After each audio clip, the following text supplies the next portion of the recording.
Good morning friends एक ऐसे घटनाक्रम पर बात करने जा रहे हैं जो बहुत दर्दनाक है, बहुत दुखद है। आप सोचिए, जिस माँ बाप के बच्चे जीवित जल जाएं कोचिंग सेंटर में, जो अपने सपनों को लेकर के जाते हैं कोचिंग सेंटर में, पढ़ने के लिए जाते हैं कि हम कुछ बड़ा करेंगे, अपने सपने पूरे करेंगे, और उनके सपने जल कर के राख हो जाते हैं। और ये घटना नई नहीं है, ये अग्निकांड 1 महीने पहले दिल्ली में होटल में हुआ था, और कल लखनऊ में कोचिंग सेंटर में 15 बच्चों की जलकर के मौत हो जाना कितना दर्दनाक है। जरा आप सोच करके देखिए कि ऐसी घटनाएं रुक क्यों नहीं रही हैं। सबसे बड़ा प्रश्न यही है, क्या ऐसी घटनाएं होती रहेंगी और कब तक होती रहेंगी? इतना बड़ा सिस्टम, इतना बड़ा गवर्नमेंट का पूरा मैकेनिज्म, इतना बड़ा तंत्र, और उसकी फेलियर, आखिर ये कब तक असफलता मिलेगी?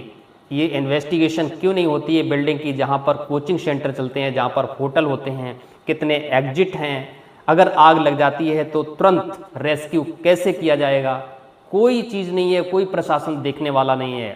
आप सोचिए, ये शिक्षा व्यवस्था पर कितना बड़ा प्रश्न चिन्ह कि जहाँ पर कोचिंग सेंटर चल रहे हों वहाँ पर आग लग जाए और 15 बच्चे जल कर के खत्म हो जाएं, उनके सपने, उनके माँ बाप के सपने खत्म हो जाएं।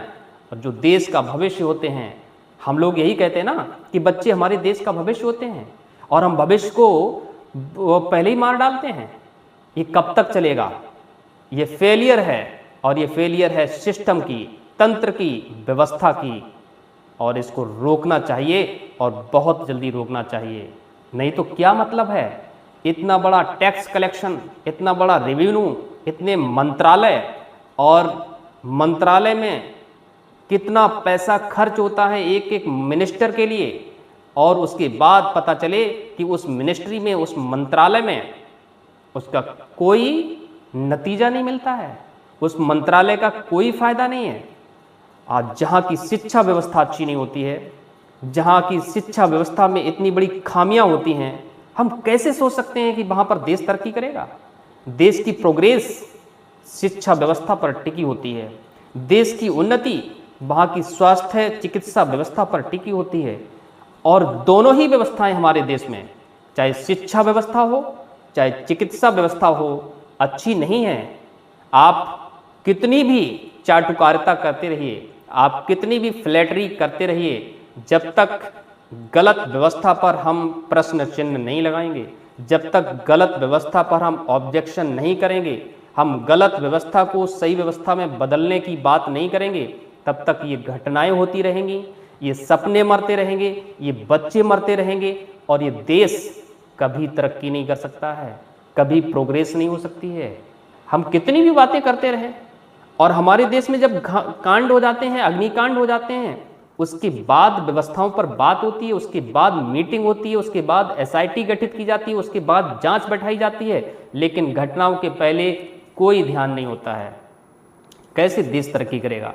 मुझे तो बहुत बड़ी चिंता है इस बात को लेकर के कि एक तरफ हम बात करते हैं देश की प्रोग्रेस की, देश की उन्नति की, कि हम बहुत जल्दी अपने देश को एक डेवलप्ड कंट्री बनाएंगे, विकसित भारत बनाएंगे। क्या ऐसे ही विकसित भारत बनेगा जिस भारत में अग्निकांड हो, 15 और 23 लोग जल करके मर जाएं? आप सोचिए ना, कितना दर्दनाक जो मंजर वहाँ पर देखा है चश्मदीद ने, और जिन माँ बाप ने अपने बच्चों को सपने को लेकर के उस कोचिंग सेंटर में भेजा होगा, वो सपने कभी पूरे होना तो दूर, वो सपने कभी वापस भी नहीं आए, दोबारा वो बच्चे देखने को नहीं मिले। आप सोचिए कितनी दर्दनाक घटना हुई है। मैं डिमांड करता हूँ, मैं मांग करता हूँ, और मैं सचेत करना चाहता हूँ, इस व्यवस्था को बहुत जल्दी बदलना चाहिए। इस व्यवस्था में क्या अच्छा होना चाहिए, क्या करने की ज़रूरत है, करिए। ये अग्निकांड अब नहीं होने चाहिए। और मैं लोगों को कहता हूँ, इस देश के नागरिकों को कहता हूँ कि गलत बात को गलत कहना सीखिए। अगर आप देश के सच्चे नागरिक हैं तो गलत को गलत कहिए, मत डरिए किसी पॉलिटिकल पार्टी से, किसी सिस्टम से, किसी अथॉरिटी से। यही तो लोकतंत्र है, यही तो प्रजातंत्र है। हम सरकार को इसीलिए चुनते हैं, सरकार पर हजारों करोड़ रुपए खर्च होते हैं। सरकारी तंत्र को मेंटेन करने के लिए, उनकी व्यवस्थाओं को मेंटेन करने के लिए, राजनेताओं को फैसिलिटीज देने के लिए जनता का पैसा हजारों करोड़ खर्च होता है। सोच के देखिए, हम इसलिए वो जनता का पैसा खर्च करते हैं राजनेताओं पर कि राजनेताओं की जिम्मेदारी है व्यवस्थाओं को सही करें। और मैं इसी उम्मीद के साथ कि व्यवस्थाएं बहुत जल्दी सही होनी चाहिए, ये आशा करता हूँ। जय हिंद, जय भारत।